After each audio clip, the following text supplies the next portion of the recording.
کہ ایمان دل میں آ گیا تو ایک کشاکش اندر شروع ہو جائے گی. میں اگر فرائڈ کی اصطلاح استعمال کروں تو ایگو اور اڈ یا لبیڈو میں تصادم ہوگا. آپ کے نفس کی خواہش کچھ اور ہے، ایمان کہتا ہے غلط.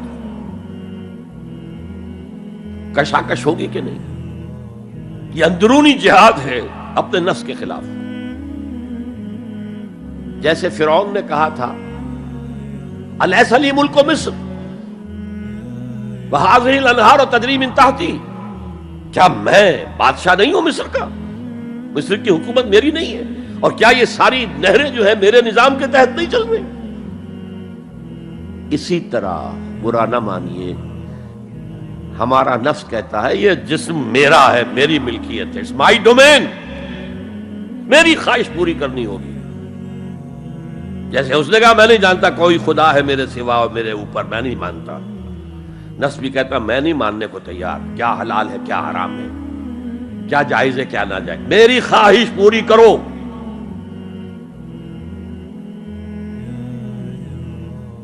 اس کے خلاف جہاد، یہ پہلی منزل کا جہاد ہے. اور آپ کو معلوم ہے 3 منزلہ عمارت ہے، تو بلند ترین تو ہے تیسری منزل، اہم ترین ہے پہلی منزل. پہلی منزل بنے گی تو دوسری بنے گی، دوسری ہوگی تو تیسری بنے گی نا. پہلی منزل یہ ہے اور اہم ترین یہ ہے. اسی لیے مولانا روم نے کہا نفس ماں ہم کم ترس فرعون نیست، میرا نفس بھی فرعون سے کم نہیں ہے، لیکن ایراعون نیست، اس کے پاس لاؤ لشکر تھا. اس نے زبان سے بھی کہہ دیا تھا انا ربکم الاعلی، میں ہوں خدا.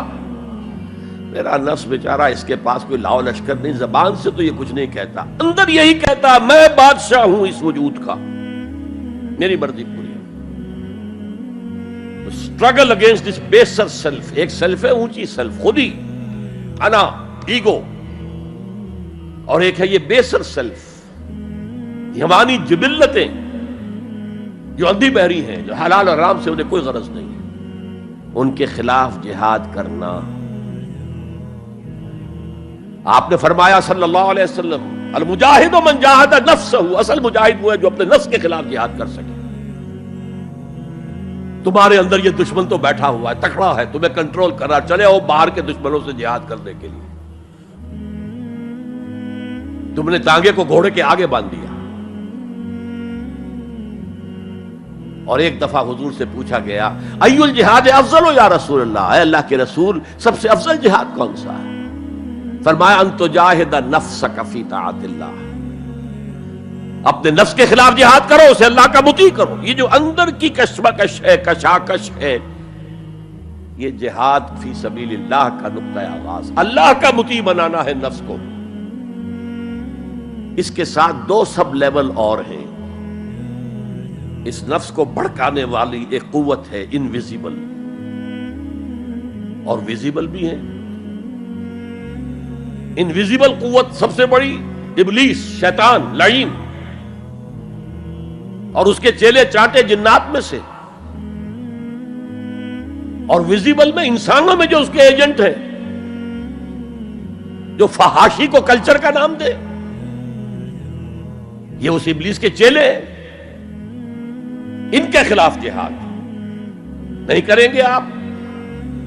اگر آپ ان کے خلاف ایگریسو ایٹیٹیوڈ اختیار نہیں کریں گے تو آپ ان کے دباؤ میں آ جائیں گے. ان الشیطان لکم عدو فاتخذوہ عدوا، اے لوگو یہ شیطان تمہارا دشمن ہے، اس کو اپنا دشمن سمجھو.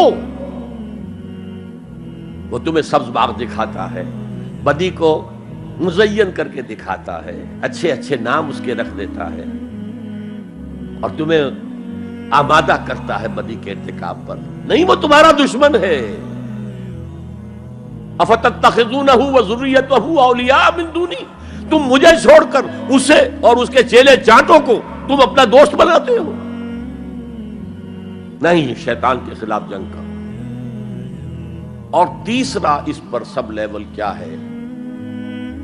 معاشرہ اگر بگڑا ہوا ہے، اس کا عمومی رجحان برائی کی طرف ہے، تو سوشل پریشرز آپ کو ادھر دھکیلتے ہیں۔ جیسے کہ اگر کوئی موب جا رہا ہے تو اس کے ساتھ چلنا تو بہت آسان ہے، وہ خود ہی آپ کو دھکیلتا ہوا لے جائے گا۔ اس کے خلاف چلنا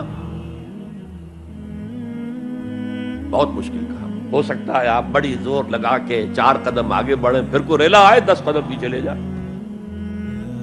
تب 2 ہی راستے ہیں، زمانہ بات و سازت تو بعد زمانہ بے ساز۔ یا تو پیسو معاملہ ہے، زمانہ تمہارے ساتھ سازگاری نہیں کرتا، چھوڑو تم زمانے کے ساتھ سازگاری اختیار کر لو، چلو تم ادھر کو ہوا ہو جدھر کی۔ ایک یہ ہے کہ نہیں، زمانہ بات و سازت تو بعد زمانہ ستیس۔ زمانہ اگر تمہارے ساتھ سازگاری نہیں کر رہا تو زمانے سے جنگ کرو، لڑو، ریزسٹ کرو۔